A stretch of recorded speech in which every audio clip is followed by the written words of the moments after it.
Welcome to the Human Capital Innovations Podcast.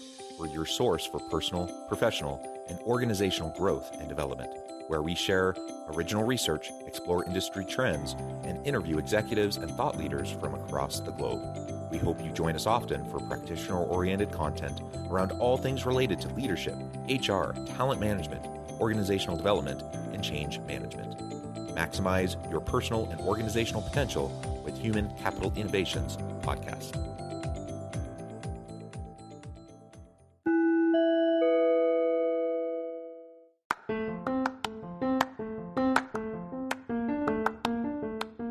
Do you enjoy the Human Capital Innovations Podcast?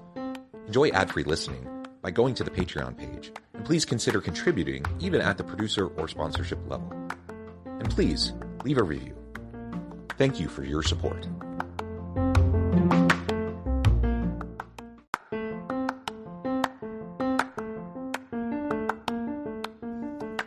Welcome to the Human Capital Innovations Podcast.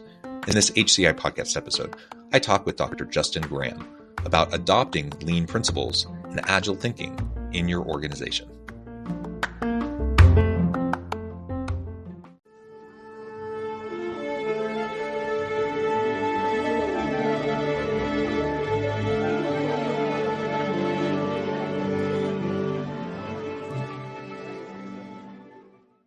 Justin Graham, welcome to the Human Capital Innovations Podcast. Thank you, John. It's great to be here. It's a pleasure to be with you. You're joining us from Oakland, California. I'm south of Salt Lake City in Utah. And today we're going to be talking about adopting lean principles and agile thinking and how that can help organizations, help us as we are leading our teams and to help our organizations be successful.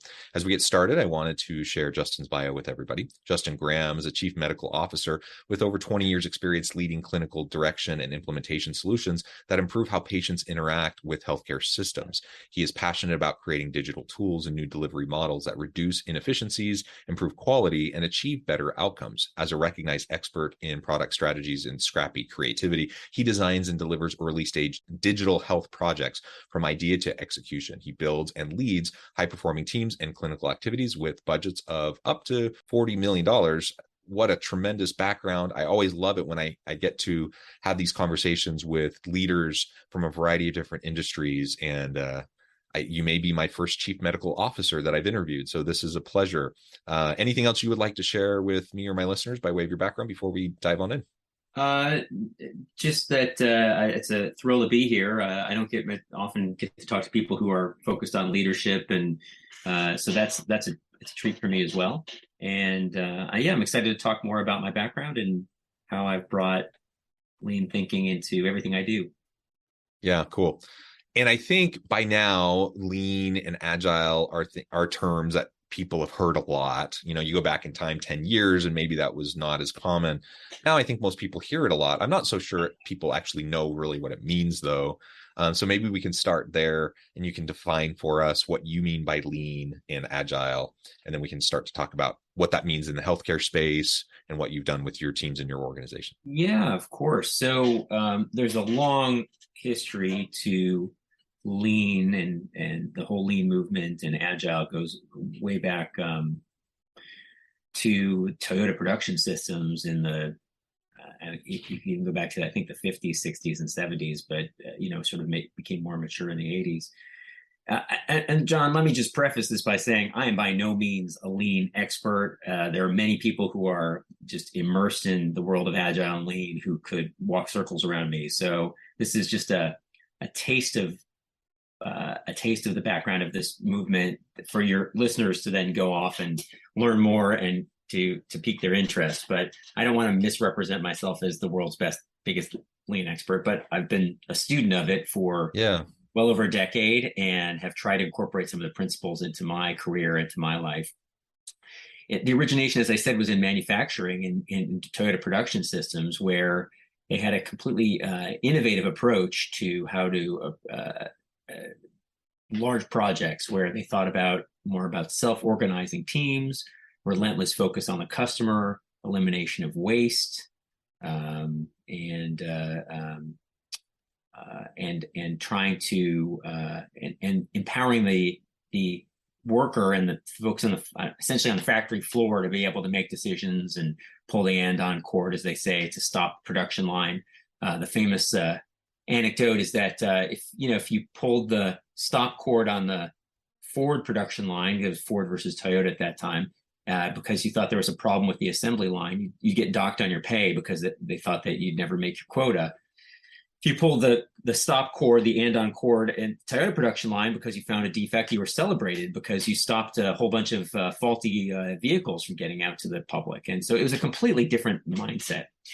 Many years later, this was merged with a variety of other thinkings, for Donna Bedian and others, and brought together what's called the Agile Manifesto. This was a group of software engineers and people who thought about work in sort of the knowledge economy, coming together, coming up with a series of principles involved with that could bring agile and sort of agile, what they now call agile thinking, which is bringing lean thinking into more of the software world.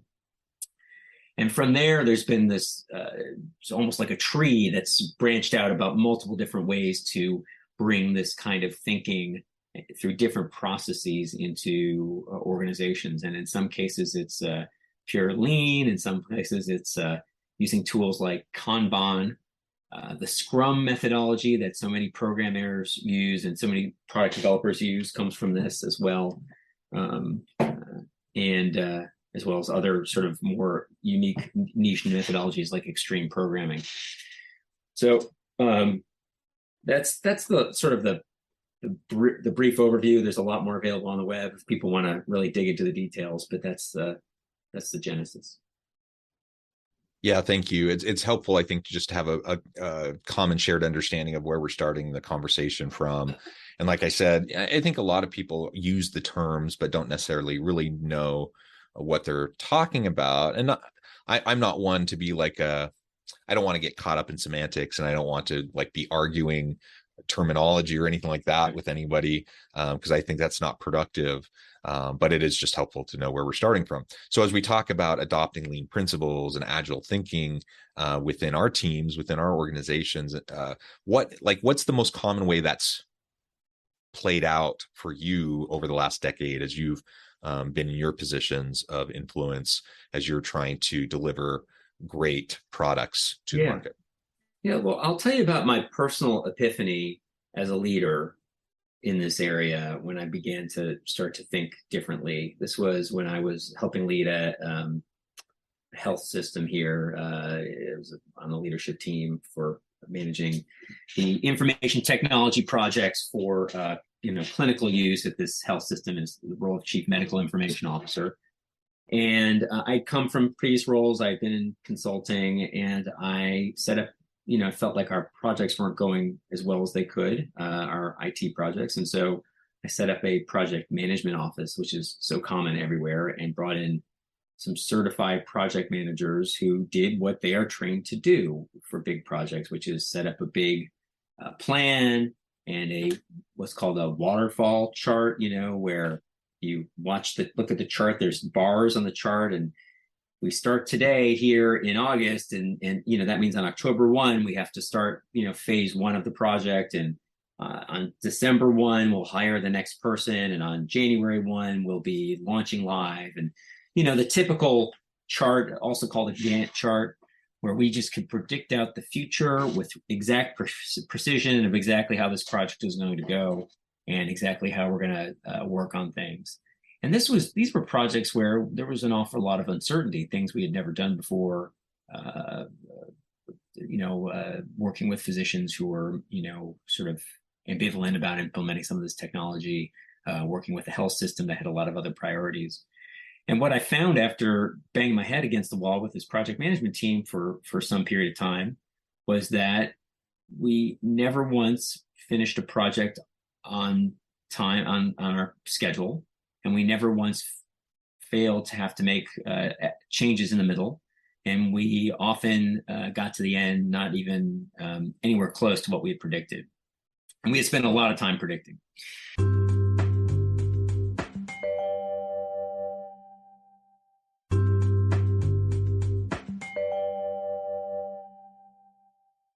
At the same time, I was reading a book called The Lean Startup, and I was starting to get trained in, Lean Toyota methodology. And I had this epiphany one day, which is that this is a very completely faulty way of looking at how to do work. And the reality, the great reality I've come to, and that I will tell everybody, is that when you try something, particularly something new, something that has a lot of risk associated with it, something that has a lot of uncertainty associated with it, your chances of getting it right on the first try are almost zero, very low. Every single project we tried out of that project management office hit walls, hit unexpected barriers, changes of priority every single time. Yet we kept going back to building the waterfall chart and the Gantt chart for the next one. And it doesn't matter how brilliant you are, how brilliant your team is. That is a really important point. It's almost zero. You could get super lucky, like winning the lottery, but you're going to have to go through iterations. That's almost always the way it's going to work, right? Absolutely. And it wasn't, we had a phenomenal team. This is in no way talking about the team or the organization. This is just the reality. And I want to ask your listeners to just think about the last time they had a project that they tried to map out in excruciating detail and try to address every contingency before they got started, and spent, trying to aim for perfect. How often that worked out exactly according to plan? It doesn't work. And so it requires a new kind of thinking, that at the outset, you assume failure is a necessary step on the way to success. And this can be very hard for people to internalize, but you need to recognize that the best way to hit the home run is to have multiple at-bats, and assume that you're not going to hit the home run at the first at-bat. Okay, to use a baseball metaphor, if anybody out there still watches or listens to baseball. So the way to do that is, and this is inherent in the Agile, approach, which is repeated iterations and learning from every iteration, and define. So I talk about failure, but really you have to define success as learning, as knowledge, so that your next attempt is closer and closer to being the right attempt. And if you assume that you're going to fail at the outset of what you're going to do, but if you fail quickly and if you fail with low risk, you'll get another chance. And if you can really lower the risk and really lower the consequences of failure, you might get 20 chances or 30 chances. And then by the time you're done, you'll have been able to evolve from where you started, where you picked a reasonable starting place. You'll be able to evolve your way to something that looks really, really close to what it needs to be. The advantage to this mindset is that you can take any change in scope, you can take on any change in circumstance, you can take on any difficult encounter anywhere where your assumptions are wrong, and you can make changes and pivot along the way and assume that you were going to get it wrong anyway. It's incredibly powerful and incredibly liberating to adopt that methodology. And as a result, you will spend far less time obsessing over planning the perfect and far more time learning about which way to go based on your assumptions that could be right or wrong. So later on, when I was leading an innovation team that was building new products, we took this completely to heart, and this is the methodology we lived. And when we were building some new products, I was chief innovation officer for the Hearst Health companies, and we were building products for them. Our team, because this culturally was the approach of our team, when we had great people who were very passionate about how to build a particular product. We were building a new product for health systems. I don't want to go into the specifics of it, but we're building a new product for health systems. And we had, each member of the team had some very unique ideas about exactly what would be the best way to build this feature and how it should perform. And we had some knockdown, drag out, conversations. We all got along great, but it wasn't not professional, but we would really, really hash it out and passionately defend one way or the other, and reached a decision point. And I just told the team, doesn't matter, just pick one, flip a coin. because it doesn't matter, because both are wrong. Doesn't You may all think you're right. Both of them are wrong in some way. We just don't know what part of them are wrong. Let's build a way to test so that if we're wrong, we can come back here very quickly, a week, 2 weeks, and just change and do the other one. Or try some variation, because it's probably wrong anyway. So why spend all our time deciding who's right? So we then invested our time in thinking. It was building out some complex technology. It was using natural language processing to look at medical records. That was part of it. And the technology was going to be challenging to build. The technology piece of it was going to take months and months to build. But we really want to get these answers about how the users were going to think about the product in just a few weeks. So this was inherent in our methodology. We decided to do what's called a Wizard of Oz experiment, where we presented the end users with a finished product that read their documentation and gave them feedback in different forms, like the team was talking about. Now, what they didn't know is, like the Wizard of Oz, there was a man behind the curtain. In this case, it was a nurse behind the curtain who was pretending to be the computer and answering questions as if the computer was understanding what they were talking about. The technology, that was not the future product. The future product was going to be machine learning, natural language processing, but we couldn't wait 6 months to get the technology right to figure out if the user was going to use it the way we thought they would. So we created that environment, and then we could every day, every week, change how it worked, because we would just tell the nurse behind the scenes, well, instead of doing X, do Y. Tomorrow, do it differently, and we'll see how the feedback is. And that gave us a framework in which to fail repeatedly. And we did fail repeatedly until we finally found something that really clicked and that would be used by the end user. So it's just an example of how bringing that mindset into what you do changes your entire approach. Yeah, and it really is a shift in mindset, because like you were talking about in the car example earlier, on the one hand, you're viewing quote unquote failure as something to be avoided. On the other hand, you just view it as learning. Like, now we've learned one new way of how to refine our ideas to do it better the next time, right? And if you can create a psychologically safe place, an environment where people can share their ideas, and then you can fall forward, fail fast, iterate rapidly, so that it's all couched in the framing of learning and experimentation, then we're just playing, right? It's the scientific method. We're just hypothesizing, we're testing, we're seeing what works, what doesn't work. And it's fun, and it's exciting, and it's lower stakes. That's the other thing. I mean, you've referred to this a couple times already, but I'll just put a fine point on it. If you can lower the stakes in your various iterations because they're more rapid, there's less resources that have gone into them, then people are going to be much more willing and able to chase really cool, innovative ideas. When the stakes are so high, it's harder to pull that trigger and say, okay, now we're going to go chase this thing. When like you said, like the chances of getting it right the first time are almost zero, and the stakes are so high, and it's going to be so expensive. Of course, a lot of times you're not going to end up chasing those ideas, right? So if we can lower the stakes, iterate faster, it's going to make a big, big difference in the innovation in our company.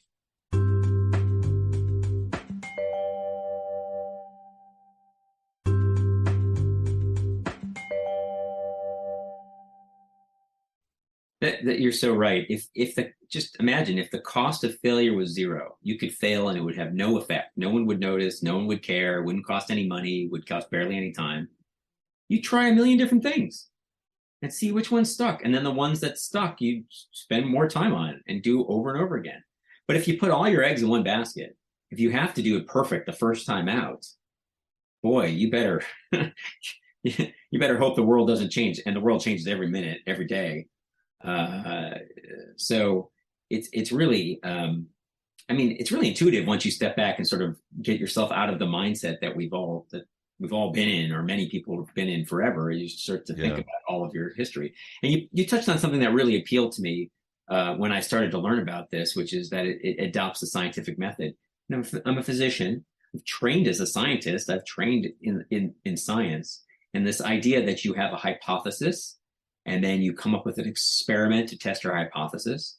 And then based on the experiment, you have learning, and you either adapt your hypothesis or change it, and then try a new experiment to test your hypothesis. This is the scientific method. And now this approach that I'm talking about here is the scientific method applied to new products, to projects, to the business world. And once that clicked in my head, there was no going back. There was no going back. Yeah, excellent. And you just brought up a really good point. So let's say we're lucky if we're not doing this kind of a lower stakes, fast iteration, lean and agile approach. Let's say we get lucky, we hit the lottery, right? That 1 in a million idea, it works the first time. That's amazing. Like if that works, good for you. Let's say that happens. The reality is we live in a rapidly changing world. So just because you like win the lottery in that moment, like a year from now, it may not be relevant anymore. So what are the chances of you hitting the lottery a second time? I mean, it's silly. You know, when we put it in those terms, it's silly. Yet that's what so many organizations have done. Mature organizations all the way down to kind of new lean entrepreneurial startups. That's what so many often do. And it really is absurd. And I get it. People are passionate about their ideas. They believe in their ideas. But what you said to your team saying, it doesn't matter. Let's just choose one and do it. And then figure out what parts work and what parts don't work. That's hard to the ego, right? Especially if you have someone who's, a new tech startup or something, and they believe in their algorithm. They believe in their new whatever. Man, that's a hard thing, for them to sacrifice, be willing to sacrifice their baby, their intellectual property, whatever, to say, oh, maybe this isn't the end all be all, the answer to everything, and I'm going to have to iterate. That's a hard pill to swallow for people, and requires some intellectual humility. Yeah, I think you're right. It's a mindset you have to go into, particularly if you do something like a startup where you really don't know what you don't know. So which is not to say you shouldn't have a strong vision and a mission. Like those things don't need to change your vision for what you're trying to do and what you're trying to accomplish in the big picture. But as you get closer and closer to the tactical and the nuts and bolts of what you're doing, you have to assume that at least at the outset, you've got many things wrong and you're going to have to probably make the change. Which is not to say your vision should change all the time. Vision is a different beast. You need to have an idea of where you want to go in the world. You need to know which way you want to point the ship. But it's possible the ship may have to go around the whirlpool or through the rocks or portage over land or whatever. You just don't know exactly the way to get that, what's between you and that destination. So you can't just always assume maybe you don't need a ship, maybe you need an aircraft. So you may need to change your way to get there, but your vision shouldn't change. Hopefully you have a vision for how you want the world to be in the future, but your directions and your approach may have to change many, many, many times before you get there. So yeah, well said. Justin, this has just been a really fun conversation. I know at the time we're getting towards the end of our time together today, but I wanted to give you a chance as we're wrapping up to share with listeners how they can find out more about you, your team, your company, how they can get connected with you, and then give us the final word, the final key takeaways from our conversation for today. Yeah, of course. So I guess, as we mentioned earlier, I'm Chief Medical Officer at Gyant. That's GYANT. We are a digital health startup that makes conversational AI tools for health systems and health insurers. We might be on the web page of your health system today, where you can go and get information about, scheduling an appointment or what's going on with this rash. I have a fever and a cough. What should I do next? And I can be reached if anybody wants to reach me directly. Probably best to find me on LinkedIn. That's Justin V. Graham, MD, and I'm easy to find. LinkedIn/Justin V. Graham. And I'm happy to hear from your listeners. And if anybody wants to take their own first few steps down this path and learn more, I would encourage you to go out and buy The Lean Startup by Eric Ries. I would encourage you to read anything you can about the Toyota production systems, read about the Agile Manifesto, and start thinking about the things you're doing every day that are assuming that you aren't going to fail. especially as you try new things, and try to think about how you can change that mindset and the culture of those around you towards a more agile approach.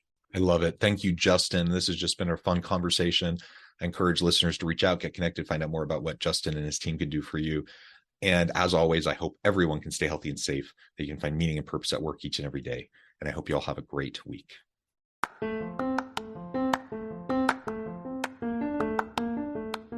Do you enjoy the Human Capital Innovations podcast? Enjoy ad-free listening by going to the Patreon page. And please consider contributing even at the producer or sponsorship level. And please leave a review. Thank you for your support.